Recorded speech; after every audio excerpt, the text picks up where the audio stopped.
Redline Logbook here for chapter 25 of Wistoria. And we start off actually in the dungeon. And Finn is down there and he's currently slaughtering an entire group of evil mages. He leaves one alive so he can question him, and he's like, okay, so you were the guys who made the mage killers. I want more information on your group. And the response of the guy that he left alive is, we're just here as a distraction. We're here to keep you personally down here so the guys on the surface can do what they gotta do. That's when Finn realizes shit and just kills the guy. Back on the surface, Will is still conscious and currently bloody and beaten. He stands back up to see what's happening and immediately gets attacked by the Cyclops. Luckily, Will is able to dodge this time, but still, this is not a fight that Will can win. Kawi is still in the sky. She sees what Will is fighting, immediately recognizes it as a Devon, which is a monster that is special on the 40th floor, and it is strong. Apparently, it's killed former members of the Magic Wanda, so it's something else. Marzel is getting more and more excited. Usually the guy's pretty calm, but at the moment he's just laughing and being entertained by all the mayhem that he's causing. Will comes to the realization that he's got to run away from this thing. He has no way of beating it. But as soon as he does that, it then starts to target two other students, and Will has no other choice but to then save them.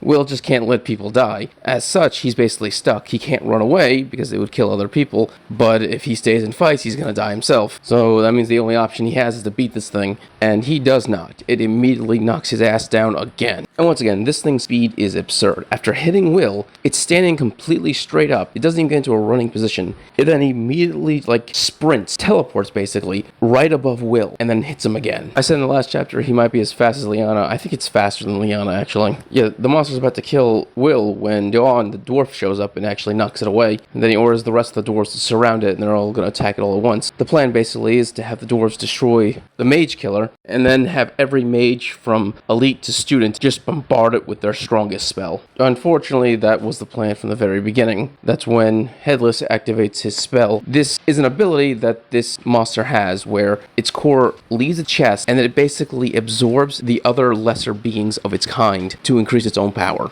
Professor Edward is the only one who realizes what's about to happen, and he orders the mages to absorb the elements themselves, because after a mage kills a monster, they can then use their wand to absorb the elements of that monster. But it's too late. This thing absorbs all the elements, and it begins to evolve. The dwarves realize that they're screwed if they let this thing evolve, so they charge forward to kill it, but when Marvel stops everyone, we actually get to see his magic for the first time. It seems to be black lightning. From what I'm going to assume is that it was originally lightning, so he's a lightning mage, but then using alchemy and some other dark magic, he made it stronger by turning it into dark lightning. So after absorbing all of its dead allies, the monster then evolves, and the first thing it does, it takes out all the dwarfs by shooting needles out of its back. And this is when we finally get to see Marvel's true personality, where he got more and more excited as the chapter was going on. But at this moment, he is fully ecstatic, because his plan finally came to fruition, and now he's like, okay, this thing can kill the dwarves, it can kill the mages, there's nothing that can stop it. We're going to slaughter the Magic Wanda. He is so hyped right now. The first thing the monster does is start cutting down the dwarves because they're the closest target. That's when Will realizes the only thing that can stop it is combining wand and sword again, like he did against the Duke. And of course, Lousy also realizes this, but Lousy's the one who told him about it using the crystal.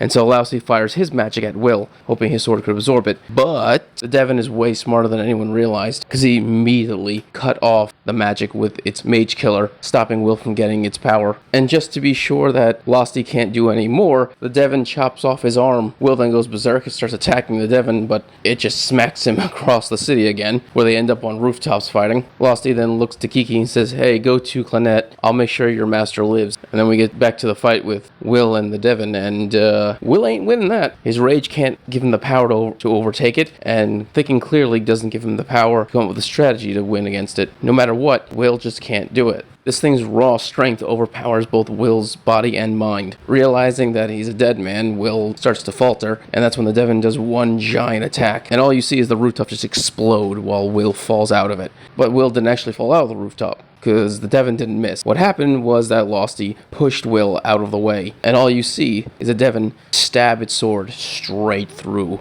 Losti. I gotta give the man respects. He really did give everything for Will, right up to the very end. Will and Losti try to reach out for each other, but it's too late. It doesn't matter. Losti's been completely stabbed through, and Will loses it. Alright, if you enjoy this video, subscribe, give it a thumbs up so you can enjoy more Wistoria and other many things. Thank you, and have a great day.